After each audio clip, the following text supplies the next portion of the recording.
नमस्कार दोस्तों, आज की इस वीडियो में आप सीखेंगे निर्देशांक ज्यामिति के बारे में। निर्देशांक ज्यामिति जो डिपेंड करती है वह है ग्राफ की आकृति पर डिपेंड करती है। तो इसके लिए आपको ग्राफ के बारे में जानना बहुत जरूरी है। तो ग्राफ के जानने से पहले आप कुछ मूल बिंदु होते हैं, इसके इन मूल बिंदुओं के बारे में भी जान लीजिए, क्योंकि अगर इसके बारे में आप जान गए तो ग्राफ तो आप वैसे ही सीख जाएंगे। तो ये जो आकृति आपके सामने दी हुई है ये ग्राफ कहलाती है। इसमें दो अक्ष होते हैं। जो क्षैतिज दिशा का अक्ष होता है इसे एक्स अक्ष कहा जाता है, जिसे एक्स और एक्स डैश से डिनोट किया जाता है, निर्देशित किया जाता है। जो ऊर्ध्वाधर दिशा का अक्ष होता है इसे वाई अक्ष कहा जाता है और वाई अक्ष को वाई और वाई डैश से निर्देशित किया जाता है। इन दोनों का जो प्रतिच्छेदन बिंदु होता है इसे मूल बिंदु कहा जाता है, ओरिजिन कहा जाता है। और मूल बिंदु जो होते हैं एक दूसरे से लंबवत होते हैं। ये रेखाएं मूल बिंदु पे लंबवत प्रतिच्छेद करती हैं और मूल बिंदु दोनों के जीरो ही होते हैं। एक्स का भी जीरो होगा, वाई का भी जीरो होगा, तभी ये आकृति ग्राफ कहलाती है। राइट। तो ग्राफ जो बनाया जाता है किसी भी एक तल पे बनाया जाता है। हो सकता है वह तल आपका कॉफी का पेज हो सकता है वह तल मेरा व्हाइट बोर्ड हो या किसी का ब्लैक बोर्ड हो, तो वह एक तल कहलाता है। उस तल पे जब हम ग्राफ को निर्देशित कर देते हैं तो निर्देशक ग्राफ कहलाने लगता है या निर्देशक समतल कहलाने लगता है। अब इसके बाद में हम चर्चा कर लेते हैं कुछ मूल बिंदुओं पर। जैसे कि पहला दिया हुआ प्लेन मीन्स तल, कोई भी एक तल जिस पे हम ग्राफ को ड्रॉ करेंगे क्या कहलाता है? तल। दूसरा एक्सिस, अक्ष, तो ये हमारा एक्स अक्ष हुआ, ये हमारा वाई अक्ष हुआ। एक्स अक्ष वाली संख्याओं को भुज कहते हैं और वाई अक्ष वाली संख्याओं को कोटि कहते हैं। इनको याद ऐसे रखिएगा जैसे कि हमारी ये भुज है। भुज हमारी कैसी है? क्षैतिज है ना। और हम जब किसी व्यक्ति की उच्च कोटि बताते हैं हम कैसे कहते हैं? अरे उच्च कोटि का व्यक्ति है वह, उच्च कोटि की श्रेणी में आता। तो उच्च कोटि, तो कोटि कहाँ जाती है? ऊर्ध्वाधर की ओर जाती है। ऊर्ध्वाधर की ओर जाती है। भुज कहाँ जाती है? क्षैतिज की ओर जाती है। तो याद रखिएगा वाई अक्ष के जो बिंदु होते हैं उन्हें हम क्या कहते हैं? कोटि कहते हैं। और एक्स अक्ष के जो बिंदु होते हैं उन्हें हम क्या कहते हैं? भुज कहते हैं। राइट। इसके बाद में हम ग्राफ आकृति को देख चुके हैं। मूल बिंदु जो भी एक्स अक्ष है और वाई अक्ष है इनका जो प्रतिच्छेदन बिंदु होता है वह जीरो ही होता है, तभी ये ग्राफ कहलाता है। परपेंडिकुलर होता है, एक दूसरे के लंबवत होता है। तो मूल बिंदु इसके जीरो जीरो रहते हैं, जिन्हें ओरिजिन भी कहा जाता है। नेक्स्ट हमारा चतुर्थांश। तो किसी भी तल पे जब हम ग्राफ को ड्रॉ करते हैं, जैसे कि मान लीजिए ये एक प्लेन तल था, इस पे मैंने ग्राफ को ड्रॉ कर दिया, तो ये 4 भागों में बढ़ता है। 4 भागों में बढ़ता है तो प्रत्येक इसका भाग जो कहलाता है वह अंश कहलाता है। तो कौन सा अंश कहलाएगा? ये चतुर्थांश, चतुर्थ अंश। तो इसे हम बोलते हैं चतुर्थांश, क्वाड्रेंट बोला जाता है इसे इंग्लिश में। राइट। तो चतुर्थांश की यदि हम बात करें तो ये हमारा पहला चतुर्थांश होता है, दूसरा ये होता है, तीसरा ये होता है, चौथा ये होता है। देखिए ये एंटी क्लॉकवाइज चलता है, ग्राफ हमेशा उल्टा चलता है। ग्राफ कैसे चलता है? उल्टा चलता है। ये पहला, ये दूसरा, ये तीसरा और ये चौथा। संख्या रेखा भी देखिए उल्टी चली है। ये हमारी संख्या रेखा थी, इसको हमने ऐसा कर दिया, तब जाके तो ऊपर धनात्मक आएंगे, नीचे ऋणात्मक आएंगे। तो संख्या रेखा भी उल्टी चली है और हमारे क्वाड्रेंट भी हम उल्टे ही चलाने वाले हैं, एंटी क्लॉकवाइज। इसके बाद में निर्देशांक वह बिंदु होता है जो एक्स और वाई के बीच में भी हो सकता है, एक्स पे भी हो सकता है, वाई पे भी हो सकता है, किसी भी अक्ष पे हो सकता है। ग्राफ के अंतर्गत कोई भी एक बिंदु को हम निर्देशांक बिंदु कहते हैं। निर्देशांक तल वह तल जिस पे ग्राफ ड्रॉ हो चुका हो वह कौन सा तल कहलाता है? निर्देशांक तल कहलाता है। ग्राफ बनाने का एक नियम होता है, उसका हमें एक निश्चित पैमाना लेना पड़ता है। तो जब भी आप ग्राफ ड्रॉ करेंगे तो या तो ग्राफ पेपर का यूज़ कीजिए, अगर आप समतल पेपर का भी यूज़ कर रहे हैं तब भी उसमें बना सकते हैं, लेकिन आपको जो भुज और कोटि के बीच में जो दूरियां छोड़ना है वो बिल्कुल बराबर होना चाहिए। तो इसके लिए आप लिख देना ऊपर ही, पैमाना जो है 1 सेंटीमीटर बराबर 1 इकाई। इसका मतलब होता है कि इनके बीच में जो इकाई गैप छोड़ा गया है वह 1 सेंटीमीटर का दिया गया है। राइट। तो अब इस पे हम देखते हैं बिंदुओं को कैसे दर्शाया जाता है। तो सबसे पहले नंबर में बता दूं कि जब भी हम बिंदु दर्शाते हैं तो वो इसी फॉर्मेट में रहते हैं, एक्स वाई के फॉर्मेट में। किस फॉर्मेट में रहेंगे? एक्स और वाई के फॉर्मेट में रहेंगे। हो सकता है आपको दिया हो 2, 3 को दर्शाइए। अगर 2 और 3 को दर्शाने को कहा जाए तो इसका मतलब होता है एक्स की वैल्यू है 2 और वाई की वैल्यू है 3। तो आप क्या करेंगे? एक्स अक्ष पर देखेंगे 2 कहाँ पर है? यहाँ पर है 2। और वाई अक्ष पे देखेंगे 3 कहाँ पर है? यहाँ पर है 3। तो यहाँ पे आप लाइन बढ़ाते हुए जाएंगे। जब आप ग्राफ पेपर देखेंगे तो उसमें ऑलरेडी हल्की लाइट वाली लाइन रहती हैं जो कि यहाँ पे प्रतिच्छेद करेंगी। जो यहाँ पर प्रतिच्छेद कर रही हैं ये बिंदु कहलाएगा 2 और 3, राइट। ये निर्देशांक हैं, 2 और 3 का निर्देशांक बिंदु हमें मिल चुका है। इस तरह से हम कोई भी बिंदु को इस ग्राफ पे दर्शाते हैं। अगर इसमें पूछ लिया जाए कि 2 और 3 ग्राफ में कौन से चतुर्थांश में है, तो ये प्रथम चतुर्थांश में। वहीं यदि हम दूसरा कोई पॉइंट लेते हैं, जैसे कि मान लीजिए 2 और -2 दर्शाने को जाए, तो आप कहाँ दर्शाएंगे?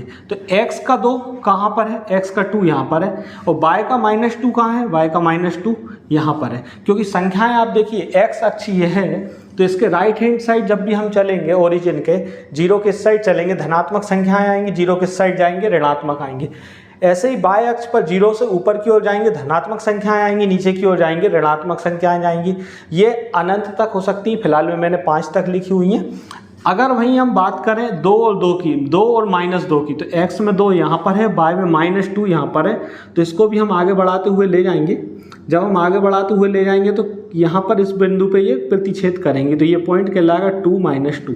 अगर पूछा जाए 2 -2 कौन से वाले चतुर्थांश में है, तो आप बोलेंगे चतुर्थ चतुर्थांश में है। वहीं यदि बोल दिया जाए कि -3 कहाँ है, तो -3 मतलब x का -3 कहाँ है? x का -3 यहाँ पर है। y का -3 कहाँ है? y का -3 यहाँ पर है। तो इसको इस तरह से बढ़ा दीजिए लाइन को। यहाँ पे ये बिंदु प्रतिच्छेद कर रहे हैं, मतलब ये बिंदु कहलाता है अपना निर्देशांक बिंदु कहलाएगा 3 -3।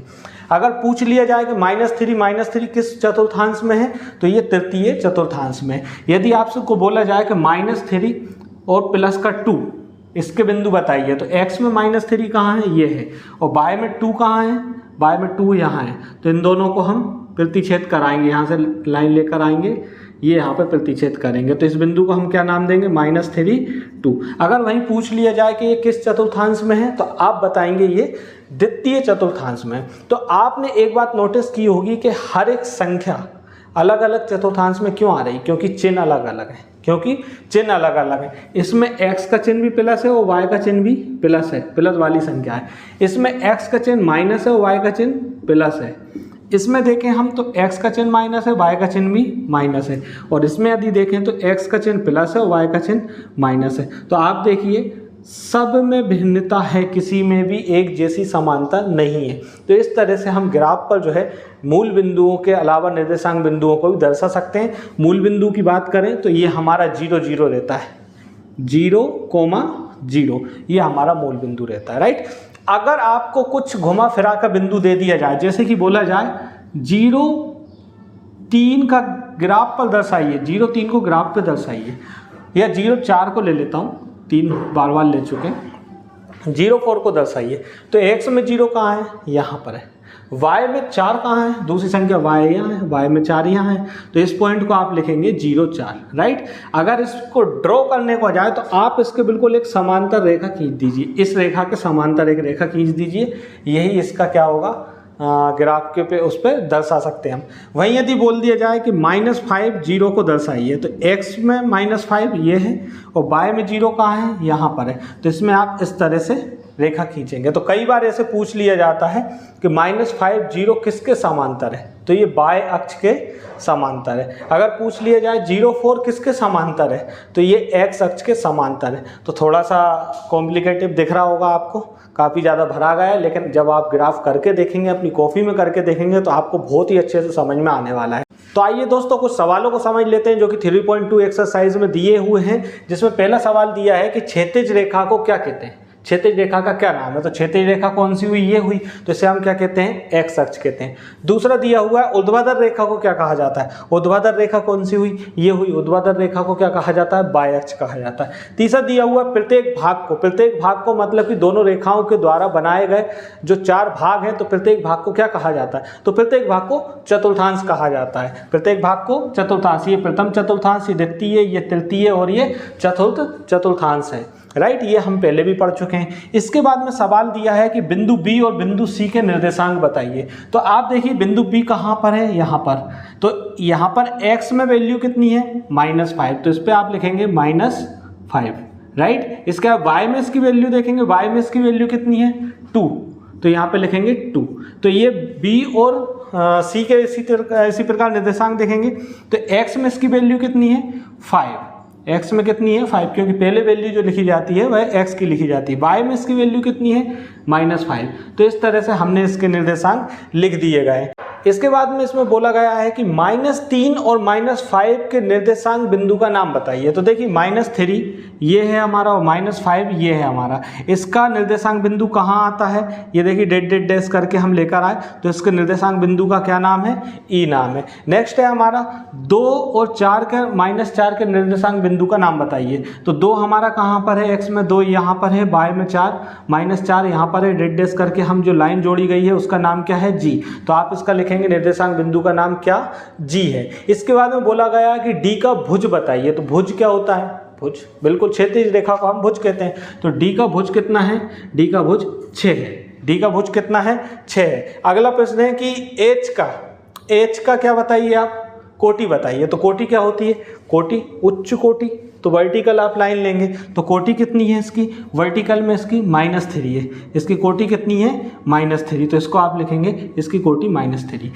तो जैसा कि अगला प्रश्न दिया हुआ है कि L और M के निर्देशांक बताइए। तो L और M के निर्देशांक आप कैसे बताएंगे, इस पे x की वैल्यू कितनी है -3, तो यहाँ पे आप लिखेंगे -3 और y की वैल्यू क्या है, इस पॉइंट पे कुछ नहीं है, 0 है, क्योंकि यहाँ से आप जाएंगे तो 0 आ रहा है। तो यहाँ पर आप M के निर्देशांक लिख देंगे -3 0। वहीं पूछ रहे हैं कि L के निर्देशांक बताइए। तो इस पे x की वैल्यू कितनी है, इस पर x की वैल्यू 0 है, लेकिन y की वैल्यू कितनी है 5 है, तो ये इसके L के निर्देशांक हो गए। तो इस तरह से छोटे छोटे कंसेप्ट को क्लियर करते चलिए, ग्राफ पर बिंदु को दर्शाते हुए चलिए, ये सब सीखते चलिए मेरे साथ। और अगले चैप्टर में हम ग्राफ पर जो है लाइन ड्रॉ करना सीखने वाले हैं। तो अच्छे से मन लगा के इस वीडियो को एक बार और देखिए, ताकि ग्राफ के जितने भी डाउट हों आपके सारे के सारे डाउट क्लियर हो जाएं। वीडियो अगर पसंद आई है तो वीडियो को लाइक कीजिए, शेयर कीजिए, और चैनल पर यदि नए आए हैं तो सब्सक्राइब जरूर कीजिए।